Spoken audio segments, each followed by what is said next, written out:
Welcome back, coaches. This is the Football Coaching Podcast. I'm Daniel Chamberlain, co-host, here with Joe Daniel, as always. What's up, Coach? Coach, we are recording a whopping 2 days after the last one. If you guys don't know, we usually do this once a week, so it's good to see your face again. But we took like a freaking 3-week break at one point, so we did. We do have to do some Summertime. doubling. It's vacation week. In fact, it's vacation day. I go on vacation at like 7 o'clock tonight. We're driving across the United States, so stoked. Let's go through our power minute today. We're going to be talking about limiting explosive plays. That's what this podcast is all about. We're talking about simplifying your defensive coverages or your defensive schemes, cut out the wasted complexity from your playbook, stuff you just absolutely don't need. Once again, it goes back to the Elon Musk rules that we talked about last week, which are just, they keep showing up in life. It's crazy. And then get your players in position to make plays. 3 very simple ways to stop explosive plays. But we'll get into that in a minute. First, level up. Did you figure one out? Do you want me to go first? You go first. Yeah, look at that. Wait, 2 days, it's hard, right? Like, there's only so much stuff you can do in life, and in 2 days, sometimes I want to talk about my level up has been just getting to go on this vacation. We have had to logistics the crap out of this. I drove 700 miles yesterday in preparation to drive 785 miles tomorrow or something. So or tonight. Trying to get all the play things. We're going over to ride a bunch of trails in the mountains. So we had to go get a razor and bought a 4-wheeler, all sorts of fun stuff. But beyond the prep, because logistics is easy to me, that's like my forte. The production that we have gotten done this week, we're talking like the goats have all been treated. The chicken coop is getting built finally after I've put it off for 3 months. I'm doing it today. I'm sweaty because I just walked in from doing that. And I still have to go out and finish a little bit. Getting everything packed up, it's been really cool. I know I've been talking all year long about like eliminating hobbies that we don't do anymore and just shortening, just reducing crap in our house. This is like one of those times when we're like, we do use this stuff. Like some of it's gonna get used. Our hammocks we actually have to buy a tent because I don't think the kids are hammock ready. And there's bears. I don't know that, to me, like a bear's gonna eat me in a tree hammock or he's gonna eat me in a tent. If he shows up, he's gonna eat me. Everyone I'm going with is like, you're a burrito if you're in a hammock. So are you going to be a bear burrito or do you want to be in the super fortress soft-sided tent? I don't know. I'm going to hang in a hammock and just hope I don't die. Yeah. But anyway, we really don't know if the kids are ready to sleep in a hammock or not. So we're going to take a tent, blankets and sleeping bags, like all the things. And I'm taking a flat top to cook on. Just, it's really nice to put all of this stuff to use in one like fatal swing. So pretty pumped about that. But we have just been super productive getting all the things done around the house. Sometimes you can let that stuff just go on and on and on and on and on, and you don't get all the laundry caught up. You don't get all the dishes caught up. You just kind of piece it as you need it. Nah, all that's done. The house is going to be immaculate for the first time in this year. So kudos to vacation week and the most productive week of my life. Always is. Always a good one. Yes. We did a couple things this week. So I've had productive days. I guess I'll go with one. I haven't put it out anywhere. We offered it as a bonus a while back for the Football Coaching Accelerator system. And as I often do, I bit off more than I could chew. That's the only way. Then also made it worse by, my plan was to make these bonuses, hour-long masterclass type things. Right. And as I got into, I did the first 2, and I like them, and I'm happy with them. But as I got into this one, I wanted to go a little deeper, and it ended up being a 5-module course, which I'll be offering in the future. And it's called the Coaching Career Roadmap.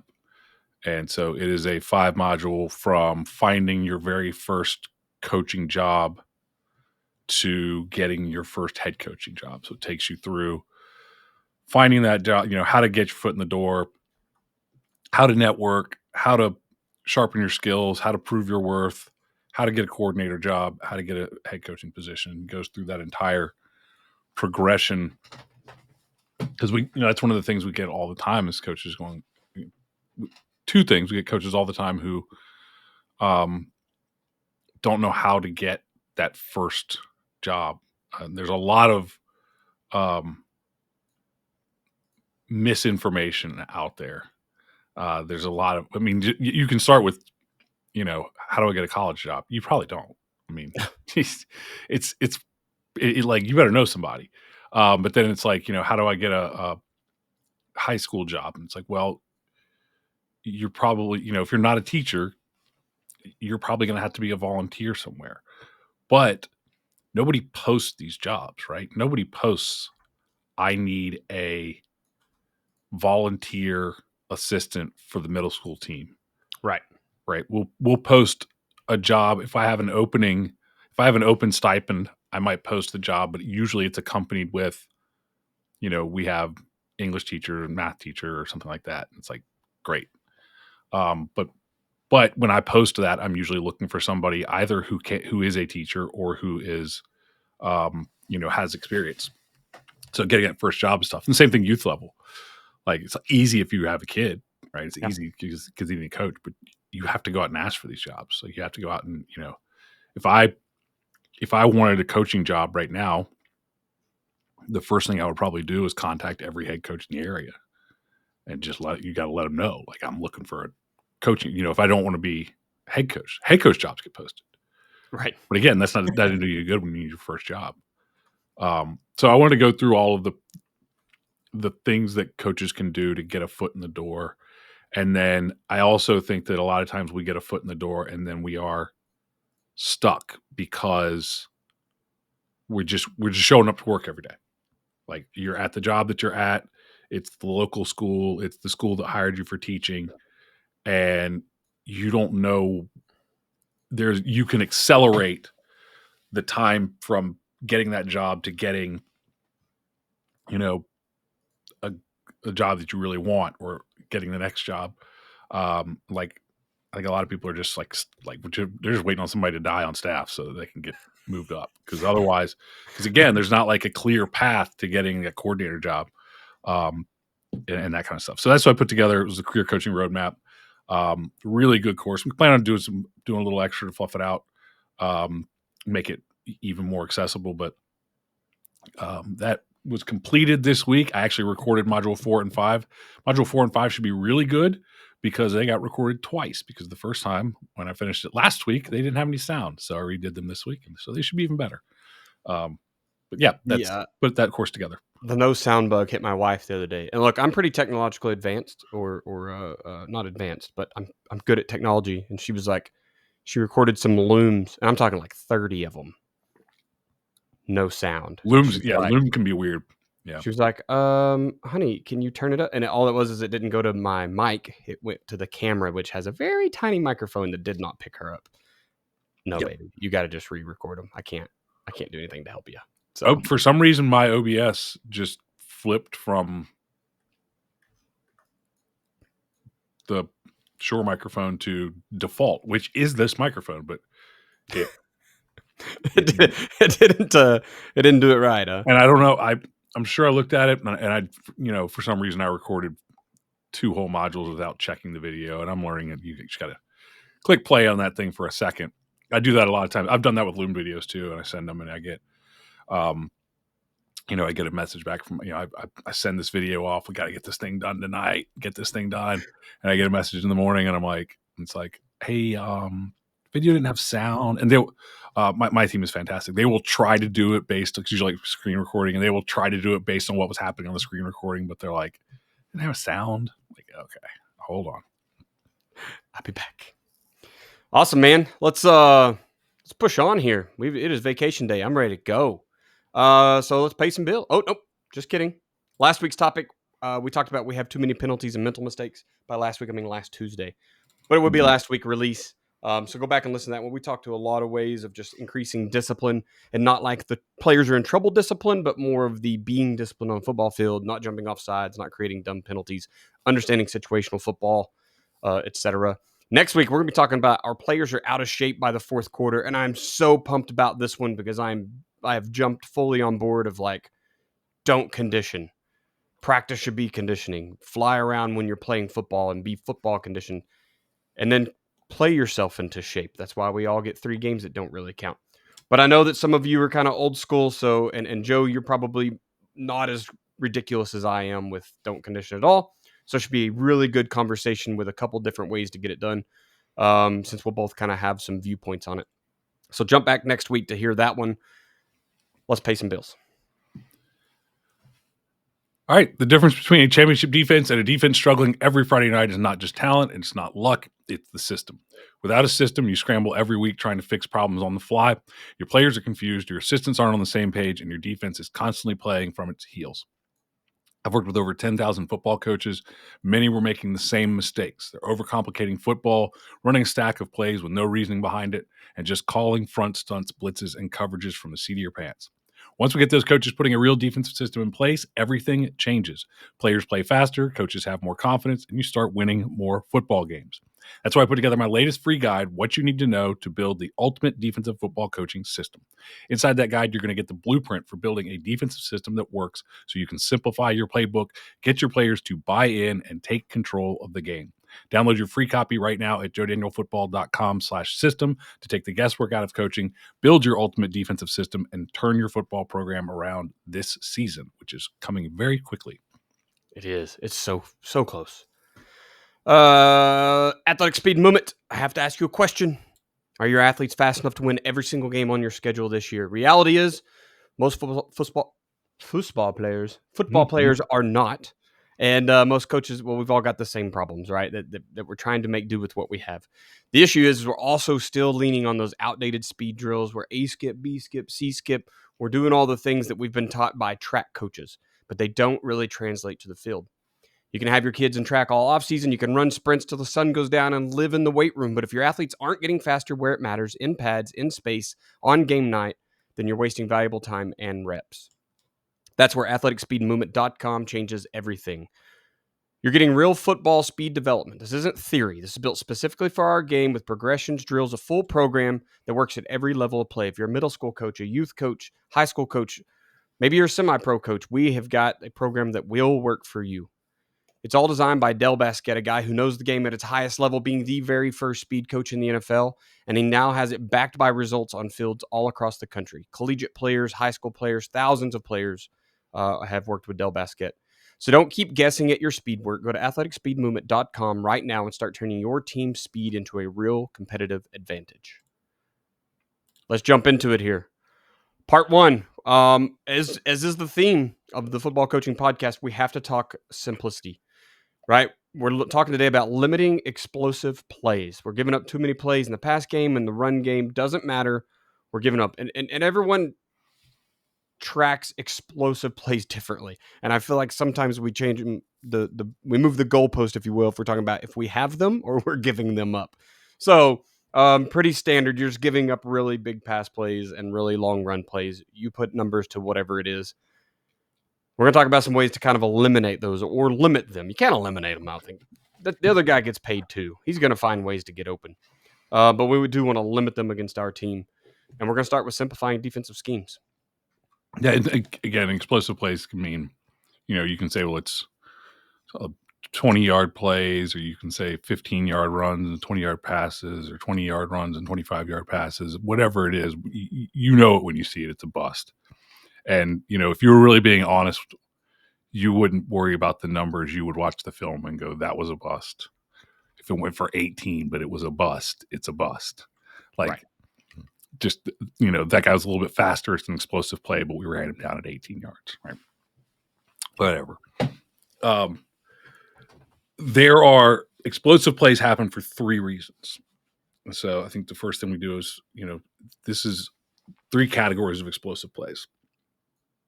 Three things that happen. Number 1 is missed tackles. That's the one everybody thinks about. So we have missed tackles. Number 2, we have blown run fits. In other words, there was just nobody there. Like, you didn't miss a tackle. They ran into a gap and nobody was in that gap. So that's a blown run fit assignment. And then number 3 is busted coverages. Those are really the 3 reasons that there is an explosive play. whether that busted coverage is, that busted coverage can go different ways too. It can be we didn't get to the quarterback fast enough and, that the coverage broke down, or it can be, quarterback's the standard all time, all day. It can be an actual blown coverage. The other one that I don't mention that just because there's always weird things is, we have the things like the quarterback scrambles, and that's not a busted run fit assignment. It's a busted, usually it can be a missed tackle, but usually it's a busted pass rush lane assignment. But that's kind of like a small, there's another element there. So there are other things. But, really, if we're talking about eliminating as many explosive plays as you can, I want to eliminate missed tackles. I want to eliminate busted run fits. And I want to eliminate busted coverages. And then I can start to worry about the little things. Usually coaches go first and foremost to missed tackles. And I think that's a mistake. Because how do we try to fix missed tackles? We try to fix missed tackles with tackling technique drills. Most of the time, number one, tackles, especially in space, which is the ones that result in busted plays, is where you've got a one-on-one with our athlete on their athlete. Usually those tackles are ugly. They're not fit tackles that you drill. They're butt ugly, grab hold of an ankle, trip a shoelace, hang on to a shirt tail, hope help gets there kind of tackles. Pretty hard to drill. I'd rather just avoid that situation as much as possible anyway. Right. Busted coverages are are usually a result of the simpler the coverage, the less likely the busted coverage. So the two things that we can really do, I actually don't look at missed tackles first. That's, you of course you drill tackling for safety and everything, but what I want to do, number one, the easiest one to eliminate is the busted run fits. So that's number one. I need to not have gaps open. That shouldn't happen. I need to not have, because it's either, because usually it's either they got the edge because you weren't in a position to force, or they hit a gap where nobody was standing. So busted run fits is where we want to start first. And then we want to look at the coverages. So that means that in order to fix this, the first thing we have to do is simplify the defense. If you're running 5 different coverages, you're going to have busts. You're going to have busted coverages. You trim that down, and the first thing to do to eliminate busted coverage. Nobody likes to hear. Not a lot of people don't like to hear this, but nobody likes to hear this. The first thing I do to fix the coverage, if I want to eliminate, if I had let's just say we had a ton of busted coverages. Right. We were running 5 different coverages, and we were running all these different split field quarters, pattern match coverages. And you had tons of busted coverages. Well, the simplest thing to do is just go to a spot drop cover 3. It might not be the most effective pass stopping coverage, but it won't be busted if that's all that you do. It's the easiest one to do. Whatever you call it, spot drop 3, country cover 3, whatever. Like, you'll have 3 guys over top, you'll have 4 guys underneath, right? You'll get really good at dropping into those spots.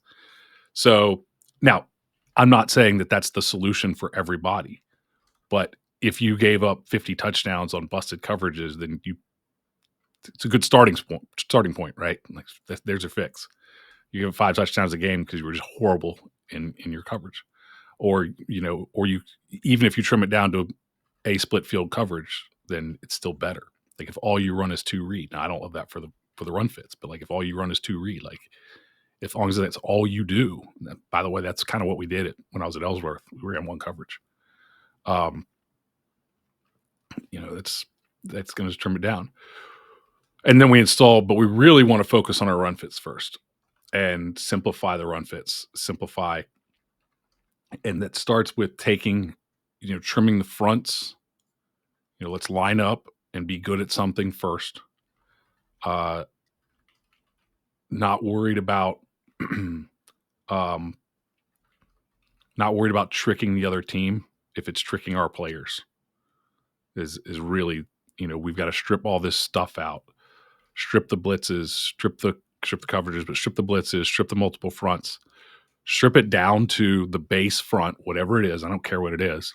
Strip it down to a base front, a base call, and then figure out how does this defend every run play? How do I make sure not that I'm not building the defense for I'm building this defense for tackles for loss, or I'm building this defense for whatever. I'm building this defense so that it's not broken first. Right. And I get it not broken, then I can worry about all the cool stuff. So I like what you kind of talk about simplifying run fits and coverages separate, but I think we also have to look at which coverages can we run to answer the question of a run fit too, right? So cover 3, not only have you simplified and you're not going to give up these long pass plays, but you have a lot of eyes that are getting into the backfield. You have 2 flat players that are going to be there to set the edge. So it gives you a lot more to work with on the inside. So being able to look at your schedule. Yes, what have we given up in our explosive plays in the past? We're giving up a ton of passes. Well, why? Because if it's because people are throwing 4 verts on you, well, then maybe you don't need to go cover 3, right? Because you still can't pick up that 4th guy without a little bit of complexity. So maybe you do just need to go just old school spot drop cover 4. Or if you're giving up a ton of runs, though, because your run fits are bad, yes, simplify. I love what you said about quit trying to trick the other team. You don't need stunts and blitzes and all that on every single play if you're giving up a bunch of explosive run plays anyways. Once again, you're taking yourself out of the play. Your kids are too confused. Go back to Beckett on his 4-wheeler. You've given them all the horsepower. Now they're not comfortable. Now they're not confident. So they're not using it like they should be. So understanding you need to solve the problem of who's on your schedule and your history of what you're giving up. And then make sure that don't just go cover 3 because Joe said, hey, that's the simple coverage. It solves all these problems, because it may not solve the problem you have. It may be cover 4, maybe cover 2. I mean, if you really just need to get a whole bunch of dudes in the run fit, cover 2 is pretty good too, right? I mean, now we're not even running really anybody away from the line of scrimmage. You got a couple safeties that are gonna go deep. I do like what you said about read 2, right? You can always, yes, you may have more busted coverage, so if that's what you're giving up, don't go that way. But you also, to me, it seems like you answer a lot of problems with something like read 2. It does answer a lot of pass problems. So finding out what answer you really need to find, what are you really fixing, is great. Not, those 3 ways you said, the missed tackles, blown run fits, busted coverages. It's a great place to start and kind of identify where are we weak, and then find the coverage, or maybe it's even a defense. Maybe it's personnel wise, right? I'm telling you to go wholesale change everything, but I've talked to a lot of coaches this year that are like, oh, we run we run a 3 front because we don't have any D linemen. And it still, to me, is like, Backwards. It is backwards. If you need some manhandlers if you're going to go to an odd front, those guys are getting double teamed every time. It's backwards. If I have a lack of D linemen, I'm going to go with a 4 front and have 2 of them out there and a couple outside linebackers on the edges with their hand in the dirt. Use some. Yeah, I'm going to put them in. I'm going to put them in a shade, and an outside shade, and I'm going to let them. Absolutely. So making sure you're actually solving the right problem with whatever it is you need, and I think that kind of goes back to being a lifelong learner as a coach. You may have to study a few more schemes and stuff. I'm big on being whatever's good for the team you have this year against the schedule you have this year. I'm a big fan of getting good at something. There you go. Changing your front based on your players is usually a mistake. It's usually a mistake because every time that you do that, if you're starting over as a coach, like it's an experiment. You're experimenting with some kid's senior year and in the end of his football career, and it's like it's always it's usually from a good place, but I think it's a mistake a lot of times. And I go back to my first year as a coordinator, and I've talked about the track meet where we at the time I didn't know. I was a first year coordinator. I was running Georgia Military 353. Right. I feel like the emphasis at that time in the 353 was being put on the blitzes and the craziness and not on the sound run fits. But at the end of that first season as a coordinator, we went 5-5. We had a good year, but we weren't able to defend against the best teams. And we had a good group of players. 5-5 was the best record that school had. Was going to be the best record that school would have for the next 17 years. We had those guys mostly coming back. We had a big chunk of them coming back and for the next season. And it was my second year as defensive coordinator. And I changed the scheme and basically started over with the Miami 4-3. Now, the Miami 4-3 ended up being a major part of my development as a coach because I learned run fits through it. Right. Because the way that it was taught to me, those beautiful Tommy Tuberville tracksuit videos and from posts on Coach Huey. Great. From posts on Coach Huey and all of this stuff, I learned that the 4-3, the Miami 4-3, the way it was being taught at that time was very much centered around, and the way that the Miami coaching staff, coaches like Tuberville and Jimmy Johnson taught it was very centered around run fits. Right. It was not about fancy blitz packages. In fact, the best thing for me was that they didn't put anything out about their zone blitz package. They didn't put anything out about their stunt package. They put out a video on run fits. And I learned the other stuff. Unfortunately, I did find it because I can't hide things from myself. But and I overcomplicated the hell out of it. But I'm convinced in hindsight, if somehow I had learned if I had learned about umbrella run fits, if I had learned about and understood, if I had found somebody who was really good at the 3-3 or 3-5-3 or whatever, who was really good at the run fits aspect of it, spill and force and everything, and I had applied that and kept the 3-3 that we were running, 3-5-3 or whatever that we were running, and made it better, I would have been much better off. Our players would have been much better off. If I had learned then I don't need 5 different coverages and I'd stripped it down, if I'd stripped that thing down to simplify it, my head coach, my first year was on the right track. He kept me on a leash for a while. He said, when we installed the 3-5-3 and I had all these blitzes and everything, we went into camp and he said, we're not putting in any blitzes until it looks like they're blitzing when it's a run play. That's a really good, I like that. And it was a great idea. And the problem was we got kind of close after, a couple weeks, and then we installed the blitzes. And then it very quickly unraveled. It was a good idea. And also, but as soon as we added in the complexity, it mushroomed quick. So I think that as a coach, what you need to do is whatever system you're running, you really, really, really need to strip it down and I'm not saying that you go into your playbook and you tear all of this out and all that you have is, because I get people who think that like, oh, we're going to run a 4-4 cover 3 all year long. You can. It's not the worst thing, but that's not what I'm saying. Right. When I say strip it all the way down, it doesn't end there. I'm not saying you tear all the pages out and never put them back, but we've got to start from what is the base? What is who are we? What is the identity?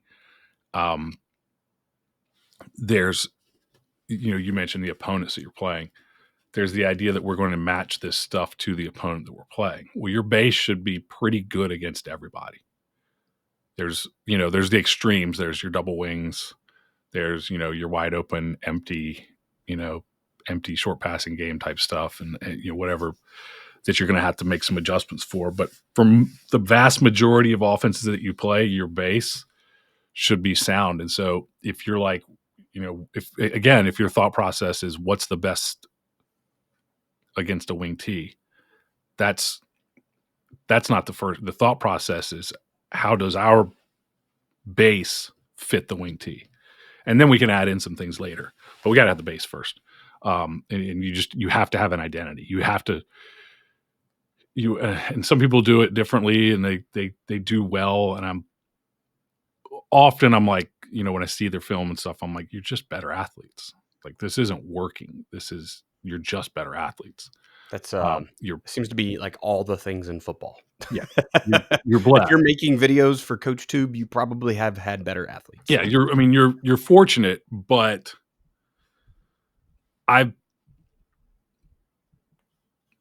Chris, my weightlifting coach, Chris Lawyer here. I remember one of the first days that I was training weightlifting when I first started. It was like 2015. And Chris has had, he's coached world record holders, national record holders, American record holders, state record holders. I was a state record holder. So it's not that hard, but I think you're cutting yourself short there a little bit, Joe. Yeah, but there was someone in the gym who was lifting, and she's been lifting there a long time. And Chris said something about all of these the internet guru coaches, and you look at the people that they're coaching in weightlifting, and they're very selective about who they coach. Right? They coach people with a certain ceiling, but they have a certain. And he said something along the lines of, he's very much into making training available and possible for everyone who wants it. And so he doesn't charge a whole lot. He makes sure that the gym is available whenever somebody needs it. He'll go out of his way to make sure that somebody has the chance to train. And he mentioned something about all of the internet coaches and the videos that they post and all of their athletes and stuff. And he said, and I'm here teaching a giraffe how to do a snatch. And a very tall girl who's not built for lifting is over there doing, not fit. And she's very good, but she's not built for, and she's got a ceiling because of those levers. And I look at the things that, you mentioned Coach Tube and stuff, and I listen to the D1 coaches and their clinic talks. And it's not that you can't learn things from them. It's that I've worked with 10,000 giraffes trying to do a snatch, right? I've worked with 10,000 football programs, and a lot of them, I even look at, they're not all bad programs, but like with Dave Dugan, who's been on the podcast, and the defensive coordinator at Bishop Fenwick and powerhouse in Massachusetts, two tiny little defensive tackles in his forefront. Like these are people that have figured out either people who are trying to figure it out when we don't have the ideals, or they've figured it out how to do it without the ideal. And it's not like, that's a great example of, that's not somebody who went, oh, well, we're small, we need to go to a 30 front. He has his defense, and he figured out how to do it with undersized D tackles. And that's who I've worked with. And so I don't say that the guy on coach, the guy with the better athletes isn't a good coach. It's just not the reality for most of us. Right. It's the reality is like, we do the kickoff registration, and I get the information from, every new coach that signs up, and over and over. And I can tell sometimes, probably 1 out of 10, I just go, this person should not be here. because they're the things that they're telling me don't mesh with what we do. And I can just go, I probably about 1 every 10 kickoff registration videos that I do, road match victory videos that I do. I just say, I don't know that I can help you. I'm not kicking you out, but I'm telling you right now, 9 out of 10. The same principles, right? Right. But a lot of times it's just an arrogance about them, of what they're doing. And I'm like, I don't have anything for you here. You want to gather information, that's fine. I think it's a great thing to do, but this is probably not, the right place for you. Well, kudos to you for being honest with them. That's good. Well, I can't help you, so I can't answer your questions because I can't. Just might as well skip it. But the things that I always hear from from 9 out of those 10 coaches is the way that they say it. In business, there's a one of my business mentors thing is, everybody that comes for advice says, well, my business is different. Everybody that comes to me says, my team is different. My team is smaller than everybody else. My team is slower than everybody else.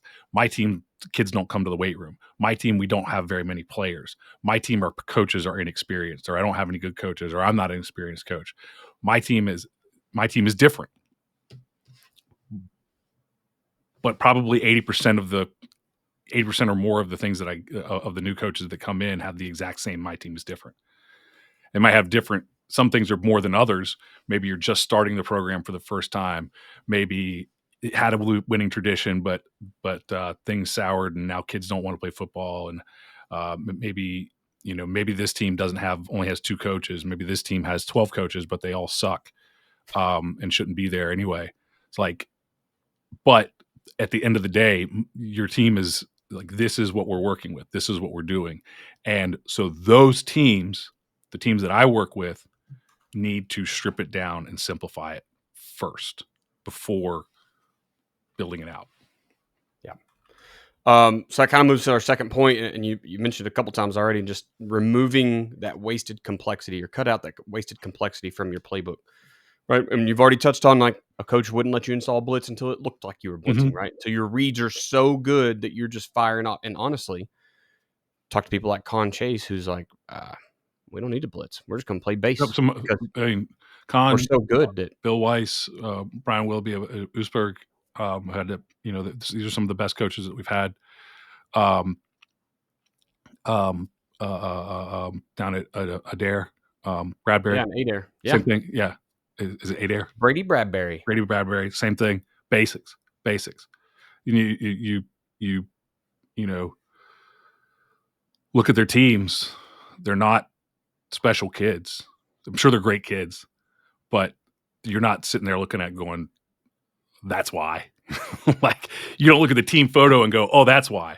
Right. Like, you see them on the field, and you see crisp alignments, and you see fast reactions and fast key reads. You see a great base defense, and that's why. Yes. That's why. I work with other coaches who've come in, and they're getting by, winning 4 or 5 games, and you turn the film on, and it's sloppy, but God, they're fast. And you go, oh, that's why. They're sloppy, and they have busts, and they have explosive. They give up explosive plays. They make. I'm getting ready to record a new masterclass on football IQ, increasing your football IQ.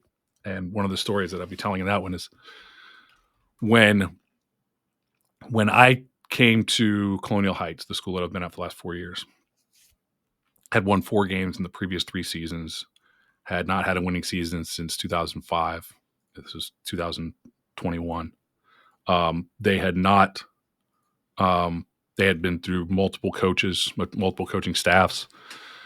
They had very low numbers, and the season before, which was the COVID year, which was that spring, they had lost. They had gone 1-4 or 1-5. I can't remember how many games they played, but the game they won was 40-30, and the other games were all like 40-0 losses. Like, their there were 3 shutouts, I think, and maybe the other one was like 40-10. They were getting demolished. And I put the film on to watch them, to get to know what we're working with here. And it's late, it's already May or June when I'm hired. And I remember almost every team that they played, and they played they played the best. They played the top teams. They played 2 state championship level teams. They played playoff teams that won playoff. They played really good opponents. And almost every single game, and they had long practices. This was a different philosophy from before that they were doing. That had worked in other places. So it's not like a failed idea, but it just wasn't right for this group. Every game against some of the best teams around, the first series, they looked good. They shut them down. They moved the ball. The first series, everything was working. And then it would unravel.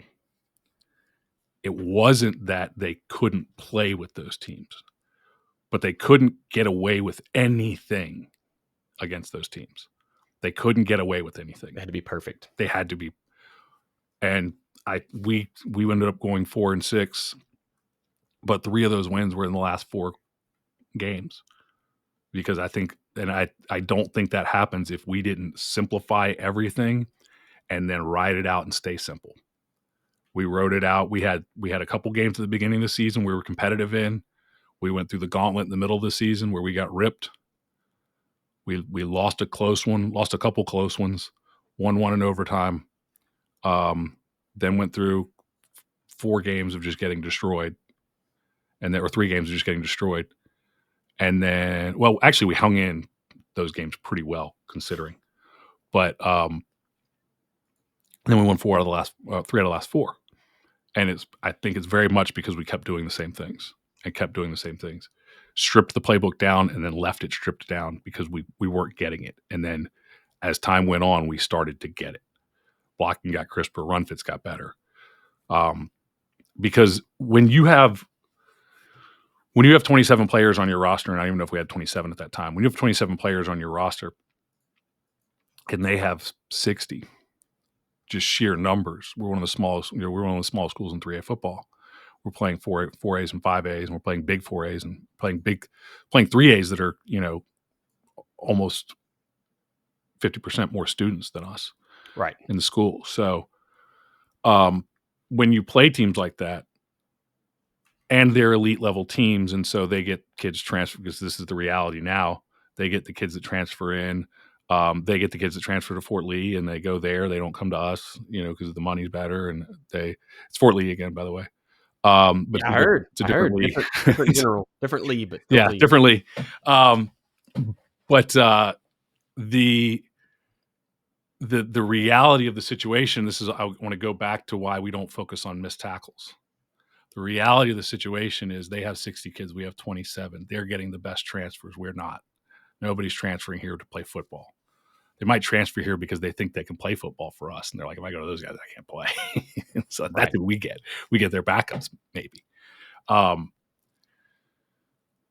reality of the situation is if their best guy, which is the guy they're going to try to get the ball in the hands of, gets into open space against our 11th, who might be our 12th, but he's out there because of injuries, or 13th, or fatigue, or whatever.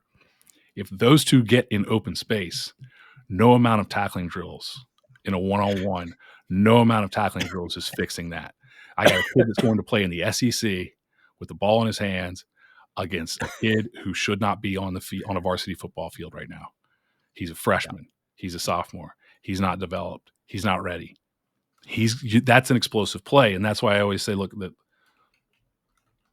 the thing to do is not to do a bunch of tackling drills to fix explosive plays. The thing to do is to try to make sure that you get 2, 3, 4 guys there instead of 1. And you do that by sharpening your run fits. You do that by getting great in your base and sharpening your run fits. And this is why blitzing doesn't fix it. Because if I blitz and I guess wrong, That's one more guy. I blitzed him in A gap, but they ran a toss. Well, he's lost. He's wasted. He's a dead player because the play went away from him. To whereas if he had been at 5 yards and he made his key read and he took off, he's chasing, and now I've got a second guy, a third guy getting to the point of attack on that toss away from him.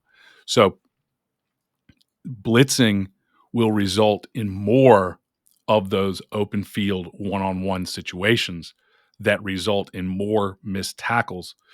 Not that you never blitz, it's a risk reward, but it doesn't fix your tackling issues. It makes them worse potentially, unless you're really, really got a great tendency, got a great key read. So that's why we want to strip the playbook down, and we want to get going back to just it should look like they're blitzing when they're not.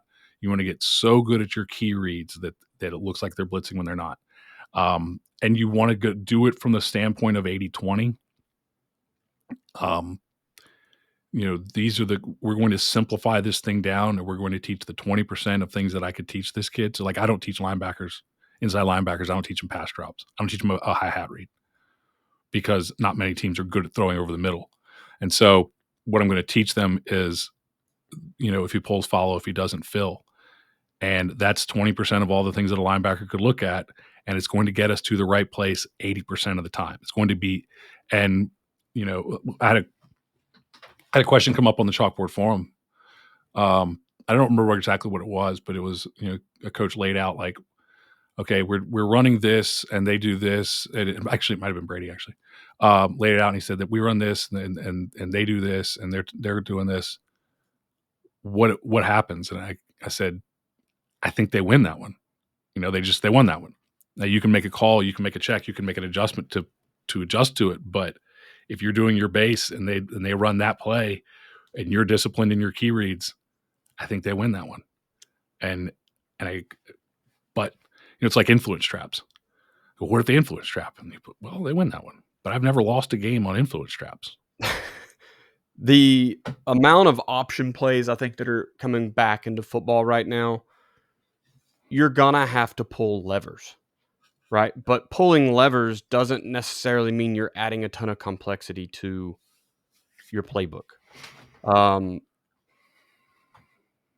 Which is why I love living in the tagging world, is because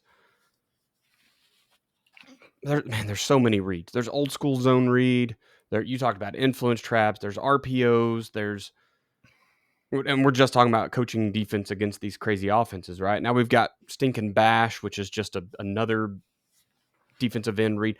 They're going to make some of your kids wrong sometimes, but your base should fit up all that stuff. Look, even if they run old school zone read and the quarterback pulls it and runs with it because your defensive end crashes, you still have an outside backer sitting out there who has force, right?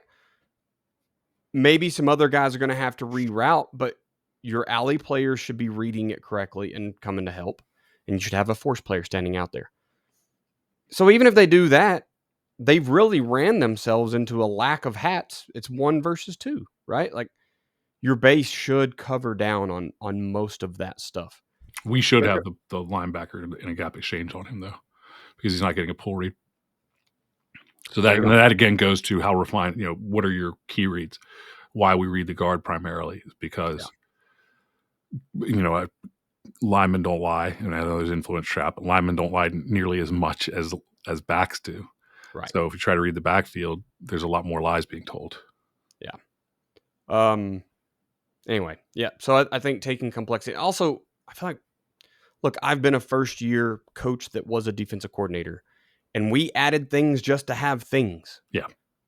That's probably the worst case scenario, was exactly what I did, right? Hey, Coach Chamberlain, here's how you blitz these 4 guys or these 8 guys or in this system.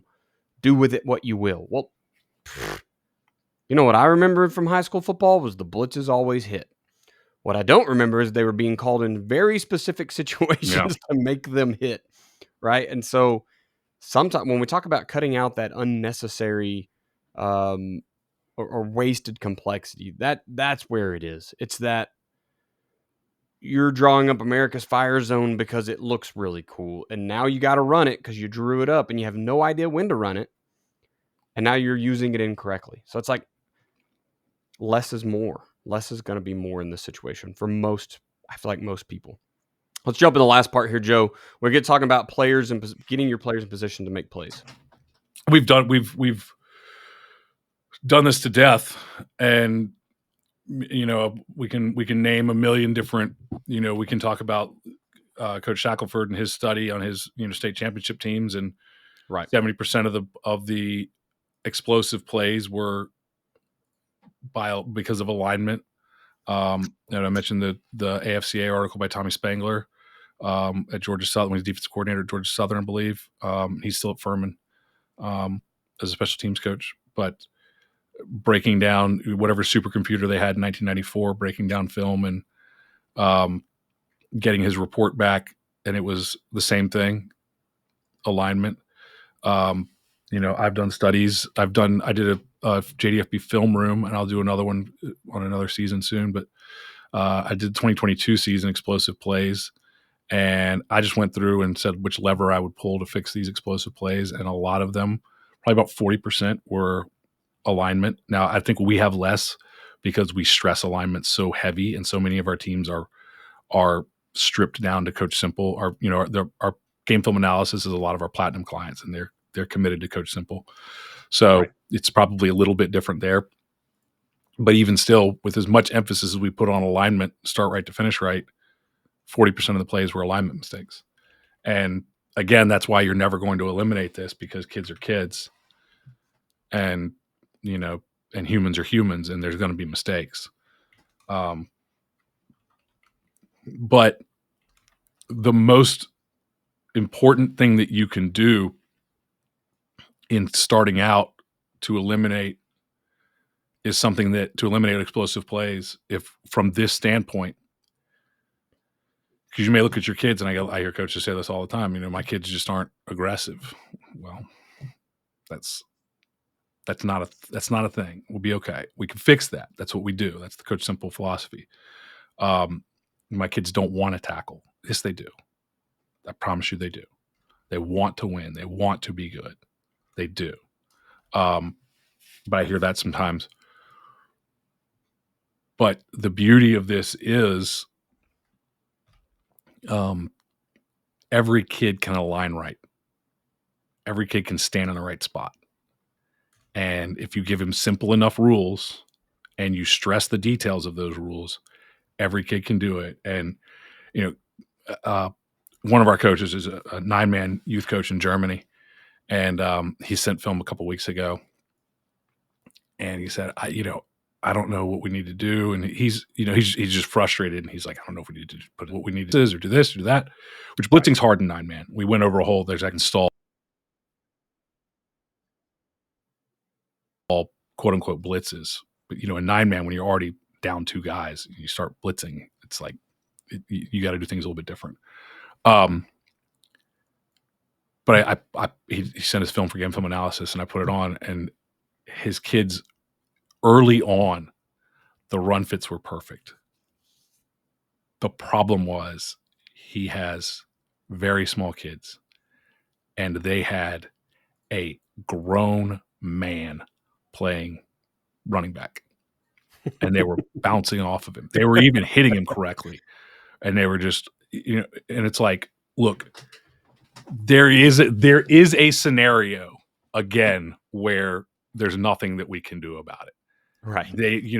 They're like, you look at the numbers of a Herschel Walker high school. Herschel Walker for years had the records, all the state records in Georgia. And it's because he was, just flat out better than everybody else. And people talk, growing up in Georgia, there was just legends of Herschel Walker running down the street, dragging tires, and the workouts that he did and all this stuff. And it's like, he was a hard worker, no doubt. He's different, but he's also just flat out built different. Yeah. What would he have been like with, all of the advantages of that we have that many schools have, if he had Dale Basquette, if he had, a great weight room program and explosive training and all that sort of stuff, and JDFB weight room, and what would he have been like? I don't even know. Who was the running back that had like he ended up not doing Marcus Dupree. Oh, yeah. His high school film was just like, We don't like talking about that. yeah, no, you don't like talking about that. But his high school film was like, it's not the fault of anybody else that would happen on his high school. But we can't do anything about that. Right. But that's the exception, right? That's pretty rare. I mean, we Travion Henderson was here, and we played against, before I was coaching at this school. Travion Henderson won, I think, 2 state titles. He didn't play his senior year because of the COVID year. I can't remember going 2 or 3, but it's like, it's just a different person on the field when you're out there, and we've got 27 kids just trying to get by. A couple of them might get D3 offers. It's like, what are we doing? So the important thing, though, is that even if all of that is true, you can get your players to align right. And when you get them to align right, which is really all about spacing on the field, it's all about being in the place you need to be to make the plays that you can make, and knowing which plays they need to make. And so in JDFB, we go very detailed on the alignment rules. Obviously, ASCA, alignment, stance, key reassignment. The alignment rule being the first one. And I will have coaches, a lot of coaches will come back to me and say, my head coach won't let me align the safeties 5x5 or in our cover 3. They want them 3x3, or they want them, up here tight. Why? So that he can come in and make plays in B gap. That's not his job. So you give up explosive plays because you're not aligned wide enough. Jim Reed, who was still is a Division I coach, who was the time defensive coordinator at UVA, and then was defensive coordinator at Iowa. And Jim Reed was the one who told me, align where they're going and meet them on the way. It's the simplest rule that there is. If you're the force defender and you align 1 by 1 and they run a toss with the fastest kid in the state, you've got to turn and run to get there. But if I'm 5x5 and they run a toss, I just got to run forward, and I don't have to catch him. If my linebacker is, which is really common with young linebackers, and a lot of coaches think it's the right thing, if I blitz my linebacker, or it's no different if he's walked up 2 yards off the ball standing over top of A gap, he can't make the plays off tackle. Right. He can't scrape. He can't follow a guard pull. He's pinned in. He might as well be a defensive lineman up there. He can't do you any good.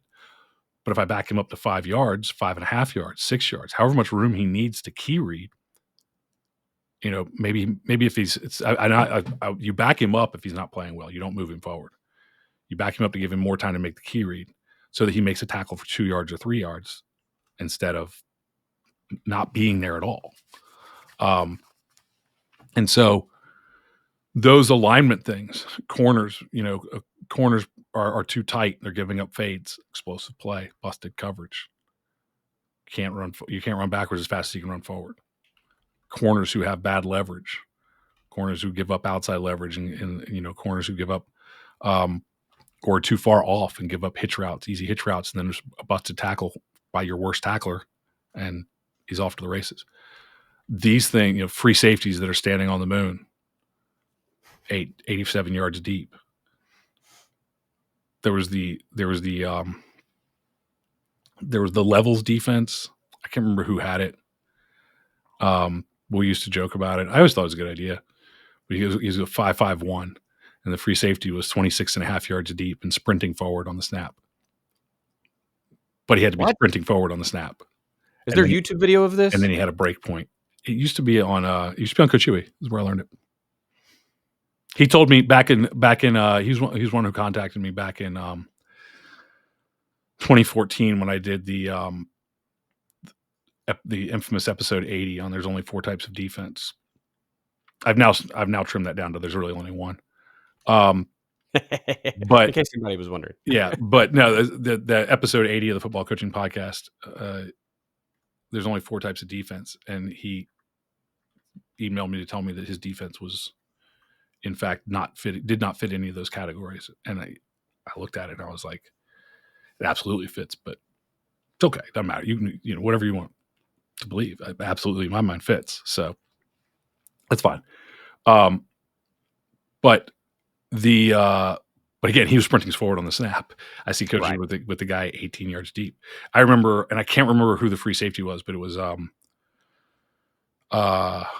Doc. Is it Doc Holliday was the defensive coordinator at yeah, I know. He was defensive coordinator at Florida, right? I don't know. That sounds fun.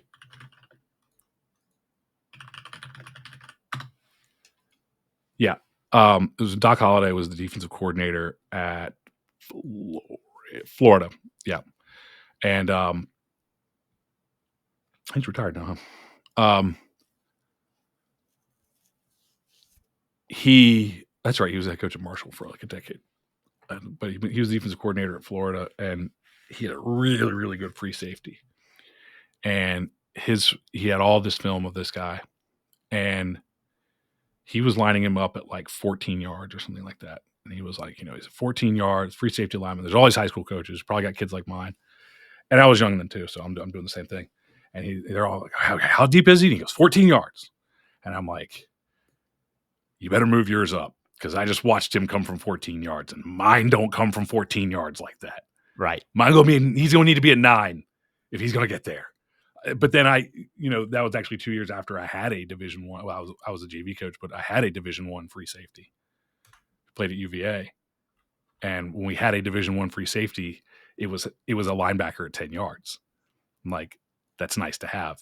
They'd run a toss, and the alley is 10 yards wide if there was an alley at all. But here comes the best player on the field. And kind of goes back to we a lot of times put our best player there. That's where I would put him. That's where I would always put him, because he's going to be a linebacker if you've got one of those. But you got to adjust his alignment. The alignment of the free safety. Often young free safeties will be lined up, standing up over top of the ball, which means that they're standing on a hash, and there's an entire 2/3 of the field out there that they've got to cover, but they can't because they're lined up over top of the ball. So that's an alignment issue. So I don't get enough numbers to the ball because my free safety is not close enough to where the alley's going to be. So if you can get the alignment right, that's the first hurdle. And it's the easiest one, because you get to check it. You can slow the offense down, right? If you're in practice, tell the offensive scout team, I need tell the scout team quarterback, tell the scout team offensive coordinator to tell the scout team quarterback, get to the line, get them lined up, and then wait. And I'll tell you when to go or whatever. But you can check the alignment every single snap. You don't even have to film everything, but you can check the alignment every single snap in practice. And if you put the focus on that, and I think that when in our practice plans, we have the focus, and probably until they're going to align right, the focus should be on alignment. It shouldn't be on anything other than alignment key reads for a long, long time. Alignment key reads. And if you get that right, if you get the alignment right and you get them looking at the right guy, you've won half the battle at least. Awesome. I think we've checked all the boxes. I don't really have anything to add to getting your kids in position to make plays. I mean, you've covered it really, really well. Alignment is the key thing there. And I live in a world right now where Northeast Oklahoma is all running a 5-2 defense, and our outside backers are 2x2 or 1x1. They use techniques to make them successful, right? So it's just another defense, and there's nothing wrong with it. It works, obviously. It's winning a whole bunch of state championships in this area because everyone here is running it. And all state championships go through Northeast Oklahoma. So, but those guys have kids. They have kids that as I was going to say, can lay the hammer down. They can fly around. They can make that work. If you don't, copying and pasting what they do may or may not work for you as well as you think it will. I mean, this is stuff that if you look at NFL teams, it's what they're doing. Yes. This is stuff that when you look at NFL teams, you look at Division I college football teams, you look at NFL teams, you look at explosive plays, and you can look at the plays and you can go, it's an alignment issue. Yeah. This is I watch It infuriates me. I talk about it all the time. It infuriates me with Georgia because Georgia has the best. And so they make a lot of plays without this, but there's so many times where that defense doesn't have anybody in position to force, and so many times where they give up explosive plays out there. Now it's a different mentality and a different style and a different type of player that they've got. So they make plays in different ways, but they give up explosive plays because there's nobody in position to force. That happens all the time. It's an alignment issue. And again, it's different. I'm not saying that Schumann's an idiot. I'm saying it's a different style. And if you have the best players in the state in your level, you can run a different style. But again, that's usually not who's coming to JDFB. Yeah. Sweet. I want to remind you to share these episodes out to other coaches in your area, your friends, guys you're trying to get into the world. At one point, Kenny Ridley was telling me, "Hey, dude, you need to be a football coach." And having something like this to turn on would have been wonderful. I didn't know about Joe back then because nobody had shared Joe's podcast with me. I could have learned a lot in that first year to be much, much better coach. So share out the football coaching podcast. Lots of episodes this year, this season has been really cool with the way we've broken it all down. So you can go find a problem you're having, and then we talk about ways to solve it. Tonight we talked about limiting explosive plays. We did it through simplifying defensive schemes, cutting wasted complexity out of your playbook, and getting your players in a position to make plays regardless of the type of player you have. Last week we talked about having too many penalties and mental mistakes and ways that you can create more discipline on the game field. Next week's topic, we're going to talk about our players out of shape for the fourth quarter. Once again, I'm super looking forward to that because it might be the first time since I've joined the podcast that I don't align 100% with everything Joe says. And it's going to be cool to just talk that out and look at pros, cons, and et cetera, et cetera, et cetera. A little coming of my own. Do what? It's okay to be wrong. It is okay to be wrong. That's right. You all get an opinion, even if it's the wrong one. Let's pay the bills one more time, Joe. Let's get out of here. Yeah, as I've talked about in this episode a lot, we've worked with over 10,000 coaches that are making the same mistakes. They're overcomplicating football. They're running a stack of plays with no reason behind it. They're just calling fronts, stunts, blitzes, and coverages from the seat of your pants. And that's resulting in a lot of explosive plays. Once we get those coaches to put in a real defensive system, everything changes. The players play faster. The coaches have more confidence. They start winning more football games, and we build that system. So I put together a free guide for you called What You Need to Know to Build the Ultimate Defensive Football Coaching System. It's a guide that's going to give you the blueprint to building your defensive system so you can simplify your playbook, get your playbook players to buy in, and take control of the game. Download the free copy right now. It is 100% free. Just go to joedanielfootball.com/system. Take the guesswork out of coaching, build your ultimate defensive system, and turn your football program around this season. Awesome. Excuse me. I thought I was going to have to yawn. I don't know what happened right there. I remind you to go to athleticspeedmovement.com. Go check out what we're doing over there. It is later in this season, right? This comes out. It's going to be beginning of July. It's still going to be better to get into it, get it going. There is an in-season version as well. So you'll get that plan. You'll get that program. So you can get the basics put in now and then jump into that in-season. And then you've got it all for next year to get started with all of your new players.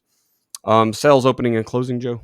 We're going to be having season, and then you've got it all very soon. May already be open with all the most incredible season offer for coaches who are looking for an entry point into JDFB. That's going to be a good one. So you want your most incredible season to be 2025. Be on the lookout for that one coming soon. Love that one. Social media. I am at Coach Chambo OK on Twitter/X. You can email me at chamberlainfootballconsulting.com. chamberlainfootballconsulting@gmail.com. And then I have the website. Jump over to Patreon if you want to talk some ball. There's a level there for everybody. If there's not, I'll create one for you. Joe, where can we find you, sir?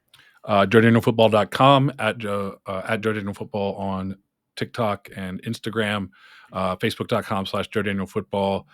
There you can follow the podcast, follow JDFB, and also Twitter at FootballInfo. And my email is joe@JoeDanielFootball.com if you have questions about